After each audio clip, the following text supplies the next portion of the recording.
Hello guys, welcome again to our YouTube channel Prime Science. Students, today in this video we are going to discuss worksheet number 38 and our main topic of discussion is what are allotropes and allotropes of carbon. Students, before going through this video, please subscribe our YouTube channel Prime Science. First, we have to know what are allotropes. Allotropes are physical forms in which an element can exist. किसी भी तत्व की different physical form होती हैं जिसमें वह exist करता है। जैसे हम बात करें कार्बन की, कार्बन ग्रेफाइट, डायमंड, बकमिस्टर फुलरेंस की फॉर्म में एग्जिस्ट करता है। इन सब की, ग्रेफाइट की, डायमंड की और बकमिस्टर फुलरेंस की आपस में जो फिजिकल प्रॉपर्टीज़ हैं वो टोटल डिफरेंट होती हैं, जबकि केमिकल प्रॉपर्टीज इन सभी की सेम होती हैं। तो हम इसे ऐसे भी डिफाइन कर सकते हैं, allotropes are different forms of same elements. एक ही एलिमेंट की डिफरेंट फॉर्म होती हैं जिनकी फिजिकल प्रॉपर्टीज डिफरेंट होती है बट केमिकल प्रॉपर्टीज सेम होती है। एग्जाम्पल हम समझ चुके हैं, ग्रेफाइट, डायमंड और बकमिस्टर फुलरेंस। अब आइए देखते हैं किस तरह से इनकी जो फिजिकल प्रॉपर्टीज़ हैं वो आपस में डिफरेंट होती हैं, ग्रेफाइट और डायमंड की स्ट्रक्चर की। तो इनकी जो स्ट्रक्चर है आप यहाँ पर देखिए, जो ग्रेफाइट की स्ट्रक्चर है ये हेक्सागोनल सिमेट्री बनाती है। हेक्सागोनल जो इसकी स्ट्रक्चर है, और ये एक लेयर फॉर्म करती है, उसके नीचे दूसरी लेयर, मतलब एक दूसरे के ऊपर ये लेयर में अरेंज होती हैं ये जो एरेज हैं। लेकिन जो डायमंड है, डायमंड एक 3 डायमेंशनल स्ट्रक्चर बनाता है। आप यहाँ देख सकते हैं, डायमंड जो है 3 डायमेंशनल स्ट्रक्चर क्रिएट करता है। यदि हम बात करें बॉन्डिंग की, तो ग्रेफाइट के अंदर 2 एटम के बीच में तो सिंगल बॉन्डिंग होती है, बट जो थर्ड एटम जुड़ा हुआ है उसमें डबल बॉन्ड होता है। और डायमंड में केवल जितने भी एटम, इसका एक एटम 4 साइड वाले एटम से अटैच होता है, ये केवल सिंगल बॉन्ड से ही अटैच होता है। तो ये इनमें दोनों में डिफरेंस है। डायमंड में सिंगल बॉन्ड होता है, ग्रेफाइट में डबल बॉन्ड भी होता है। यदि हम अपीयरेंस की बात करें तो ग्रेफाइट ओपेक होता है, स्मूथ है, स्लिपरी है, चिकना है, फिसलना है और ब्लैक कलर का होता है, ग्रे कलर का होता है। यदि हम डायमंड को कंसीडर करते हैं तो डायमंड अब तक का एक सबसे हार्ड सबस्टांस है। अभी तक इससे हार्ड सबस्टांस कोई भी नॉन नहीं है, और ये बहुत ज़्यादा चमकदार है, ट्रांसपेरेंट होता है। आप सभी जानते हैं डायमंड के बारे में। कंडक्टिविटी, जो ग्रेफाइट है, ग्रेफाइट इलेक्ट्रिसिटी का कंडक्शन करता है। क्यों? क्योंकि इसके पास यह केवल अपने साइड वाले 3 इलेक्ट्रॉन से अटैच होता है, जबकि हम जानते हैं इसकी जो वैलेंसी है, कार्बन है, कार्बन की वैलेंसी 4 है, तो इसका 1 इलेक्ट्रॉन फ्री रहता है। वह फ्री इलेक्ट्रॉन ऊपर से नीचे इन लेयर्स में जंप कर सकता है, मूव करता है, उसी फ्री इलेक्ट्रॉन के कारण ग्रेफाइट इलेक्ट्रिसिटी का कंडक्शन करता है। अदरवाइज कोई भी फॉर्म कार्बन की या कोई भी नॉन मेटल इलेक्ट्रिसिटी का कंडक्ट नहीं करता है, ना डायमंड करता है, ना ही बकमिस्टर फुलरेंस करता है। यूजेस, हम ग्रेफाइट को एज ए लुब्रिकेंट, चिकनाई के लिए मशीन में यूज कर सकते हैं क्योंकि बहुत ज़्यादा स्मूथ और चिकना होता है, स्लिपरी होता है। पेंसिल बनाने में, बैटरी के सेल बनाने में हम ग्रेफाइट का यूज़ करते हैं। डायमंड का यूज़, जो आपने देखा होगा, गिलास को काटने वाला जो नाइफ होता है, कांच काटने वाला चाकू, उसमें डायमंड यूज होता है। ज्वेलरीज में यूज होता है, जो ज्वेलरी हम यूज़ करते हैं उसमें भी डायमंड का यूज़ होता है। जो तीसरा एलोट्रोप है कार्बन का, बकमिस्टर फुलरेंस। बकमिस्टर फुलरेंस अभी रिसेंट में ही डिस्कवर किया गया एक एलोट्रोप है। इसमें कार्बन के 60 एटम एक साथ जुड़े होते हैं। ये सब जुड़कर एक फुटबॉल के जैसी शेप बनाते हैं, और इसमें सभी एटम आपस में जुड़कर पेंटागोनल, आप यहाँ देख सकते हैं इस स्ट्रक्चर में, और हेक्सागोनल, यहाँ साइड में आप देखिए एक हेक्सागोनल शेप भी आपको क्लियर दिखाई दे रही है। तो पेंटागोनल और हेक्सागोनल शेप बना करके ओवरऑल फुटबॉल के जैसी स्ट्रक्चर क्रिएट करते हैं। पेंटागोनल और 20 हेक्सागोनल शेप होती हैं एक मॉलिक्यूल में। कार्बन बकमिस्टर फ्लोरेंस के एक मॉलिक्यूल में 12 पेंटागोनल और 20 हेक्सागोनल शेप्स होती हैं।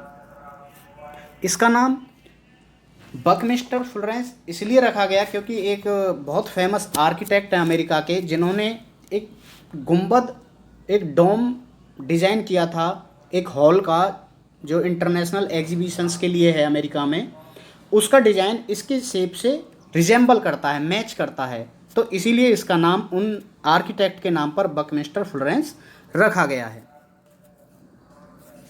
जाना कि एलोट्रॉप्स ऑफ कार्बन क्या है, आइए अब देखते हैं versatile nature of carbon. Carbon का जो नेचर है वो वर्सेटाइल क्यों है।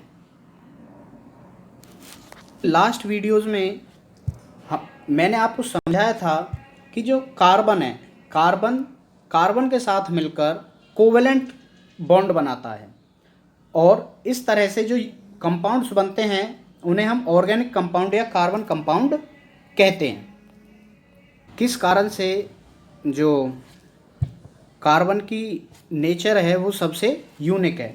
इसके पास दो प्रॉपर्टीज़ होती हैं, जिसमें एक है कैटिनेशन और दूसरा है टेट्रावेलेंसी।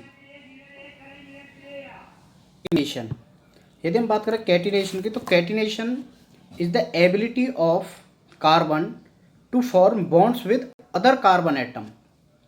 इसका मतलब है जो कार्बन है वे अपने ही दूसरे कार्बन एटम के साथ बॉन्ड बना सकते हैं, और इस तरह से बॉन्ड बनाते हुए वे एक कार्बन के एटम्स की लंबी चेन बना देते हैं। इसी को हम, इसी टेंडेंसी को, इसी कार्बन की जो एबिलिटी है, इस क्षमता को ही कैटिनेशन कहते हैं।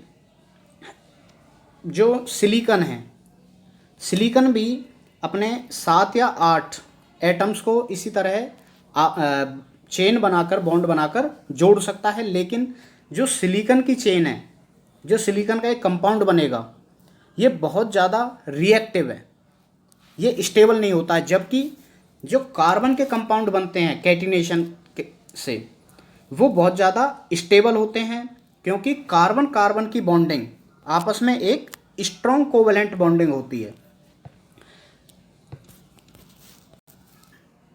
इस तरह से कार्बन के एक एटम दूसरे एटम्स के साथ जुड़कर एक लंबी जो चेन बनाते हैं, ये चेन एक सिंपल चेन हो सकती है, या ये इस तरह से रिंग में अरेंज हो सकती है।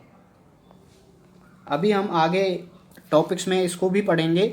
या ये चेन ब्रांच्ड भी हो सकती है, इसकी ब्रांचेज हो सकती हैं। तो इस तरह से ये एक बहुत ज़्यादा संख्या में जो कार्बन है वो कोवेलेंट बॉन्डिंग करके आपस में एक बहुत ज़्यादा संख्या में ऑर्गेनिक कंपाउंड्स या कार्बन कंपाउंड्स बना सकते हैं। टेट्रावेलेंसी, टेट्रावेलेंसी आप जानते हैं because carbon has 4 valence electron in their outermost shell. उसी के कारण हमने अपनी पिछली वीडियो में समझा था कि कार्बन 4 इलेक्ट्रॉन दूसरे एटम्स के साथ शेयर करता है। ये एटम्स ऑक्सीजन, हाइड्रोजन या नाइट्रोजन, सल्फर, क्लोरीन आदि के साथ भी शेयर कर सकता है, और खुद के साथ तो हमने जैसे अभी कैटिनेशन में पढ़ा, कार्बन कार्बन के साथ शेयर करके कंपाउंड बनाता है। अब जो कंपाउंड बनता है टेट्रावेलेंसी के द्वारा या कैटिनेशन के द्वारा, ये इतना स्ट्रॉन्ग क्यों है? क्योंकि जो कार्बन का न्यूक्लियस है, कार्बन का जो एटम है उसका साइज़ बहुत छोटा है, जिसके कारण उसका जो न्यूक्लियस है वो बाहर से जो इलेक्ट्रॉन शेयर करता है उनको बहुत स्ट्रांगली होल्ड करता है, उनको बहुत स्ट्रांगली पकड़ के रखता है, जिसके कारण एक स्ट्रॉन्ग बॉन्ड बनता है। और जो बनने वाला कंपाउंड है वो भी एक स्टेबल कंपाउंड है, वो सिलिकॉन की तरह नॉन स्टेबल कंपाउंड नहीं है। अब स्टूडेंट्स बात करते हैं, आपने आर्टिफिशियल डायमंड के बारे में सुना होगा। मार्केट में आजकल आर्टिफिशियल डायमंड्स बहुत मिलते हैं। ये डायमंड्स कैसे बनाए जाते हैं? जब कार्बन एटम्स को हाई प्रेशर और टेम्परेचर पे एक साथ रखा जाता है, उनको ट्रीट किया जाता है, तो ये सभी एटम आपस में जुड़कर डायमंड बना देते हैं। ये जो डायमंड है ये नेचुरल डायमंड से एकदम सेम होता है, इनमें कोई डिफरेंस नहीं होता, इनमें केवल एक डिफरेंस होता है साइज का। जो आर्टिफिशियल डायमंड है वो साइज में नेचुरल डायमंड से छोटा होता है, अदरवाइज बोथ आर सेम, बिल्कुल एकदम सेम होते हैं। जाना कि कार्बन के एलोट्रॉप्स क्या हैं, कार्बन का वर्सेटाइल नेचर क्या है, क्योंकि इसके पास कैटिनेशन है, टेट्रावैलेंसी है। अब हम इससे रिलेटेड जो इस वर्कशीट में क्वेश्चंस हैं उनको सॉल्व करते हैं। Students, first question is why carbon show versatile nature? Because carbon has two unique properties, first is catenation and other is tetravalency.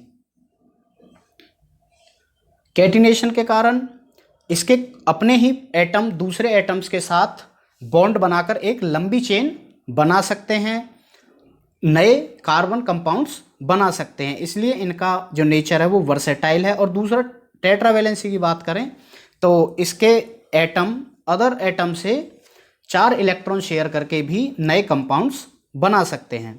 Next है why do carbon atoms form a large number of compounds due to catenation? Catenation के कारण जो carbon compounds हैं वो एक large chain, लंबी श्रृंखला बना सकते हैं। Third, what is the minimum number of carbon atoms in Florence and what is its shape? तो मिनिमम नंबर इज 60। कार्बन के 60 एटम एक मॉलिक्यूल में कार्बन के जुड़े होते हैं और इसकी जो शेप है वो फुटबॉल के जैसी शेप है, या फिर जो बकमिस्टर फ्लोरेंस ने जो डोम बनाया था उसके जैसी इसकी शेप है। जनरली तो इसकी फुटबॉल के जैसी ही शेप होती है, जिसमें 12 पेंटागोनल और 20 हेक्सागोनल शेप्स होती हैं। लास्ट है a boy sharpens a pencil at both the ends and connects them to the poles of a battery, will the current flow through the circuit? Give reason. Yes, current will flow. Why? Because pencil made up of graphite and graphite is the good conductor of electricity. Graphite जो है वो electricity का conduction करता है और जो pencil की नोक है वो ग्रेफाइट से ही बनी होती है, इसलिए इलेक्ट्रिसिटी का कंडक्शन होगा। तो स्टूडेंट्स, हम समझ चुके हैं इस वीडियो में कि एलोट्रॉप्स क्या हैं, कार्बन के एलोट्रॉप्स क्या हैं, उनकी डिफरेंट फिजिकल प्रॉपर्टीज़ के बारे में हम जान चुके हैं, कार्बन के वर्सेटाइल नेचर, उसकी कैटिनेशन और टेट्रावैलेंसी के बारे में भी हम इस वीडियो में समझ चुके हैं। स्टूडेंट्स, यदि इस वीडियो से आपको इस वर्कशीट को समझने में हेल्प मिली है तो हमारे इस वीडियो को लाइक करें, अपने फ्रेंड्स के साथ शेयर करें और हमारे इस यूट्यूब चैनल प्राइम साइंस को सब्सक्राइब कर लें। Thank you.